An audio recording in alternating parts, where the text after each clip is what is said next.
C'est fait, vous apprêtez à signer un crédit immobilier, mais la banque vous demande de domicilier vos revenus. Depuis le début de cette année, ces pratiques sont strictement encadrées. Depuis le 1er janvier 2018, une banque peut vous contraindre à domicilier votre salaire dans son établissement. Cependant, elle doit respecter deux conditions. Elle doit clairement indiquer dans l'offre de prêt qu'il s'agit d'un taux préférentiel en contrepartie de la domiciliation, et la clause du contrat ne peut être valable que pendant une durée maximale de 10 ans et ne peut pas non plus excéder la durée de remboursement. Depuis que l'ordonnance a été publiée, les établissements de crédit restent toujours discrets sur ce point.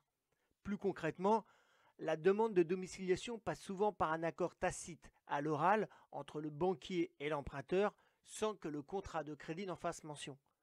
Les banques auraient pu profiter de cette nouvelle réglementation, mais le problème, c'est que cela demande de trop gros développements informatiques.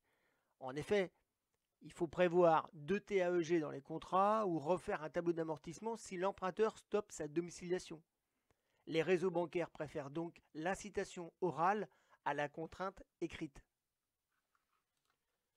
Depuis un peu moins d'un an, quelques banques en ligne proposent de grosses remises de moins 0,10 voire 1 point. Autrement dit, dans cette dernière hypothèse, un emprunteur peut obtenir un taux préférentiel sur 25 ans de 1,15 à 25 en cas d'engagement de domiciliation de salaire pendant 10 ans et de 2,15 si rien n'est fait. Dans les faits, les pratiques n'ont pas été beaucoup bouleversées, mais cette mesure a le mérite de clarifier les droits et devoirs des particuliers qui signent un crédit immobilier. Premier cas de figure, votre offre de prêt mentionne une domiciliation de revenus en l'échange d'un taux préférentiel. Dans ce cas, si vous ne respectez pas cet engagement jusqu'au 10e anniversaire du crédit immobilier, alors la banque pourra activer cette clause et vous perdrez votre taux préférentiel. Le tableau d'amortissement et votre mensualité seront alors recalculés au taux standard.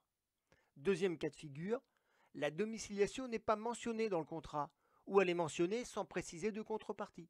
Alors vous êtes libre de verser votre salaire sur un autre compte.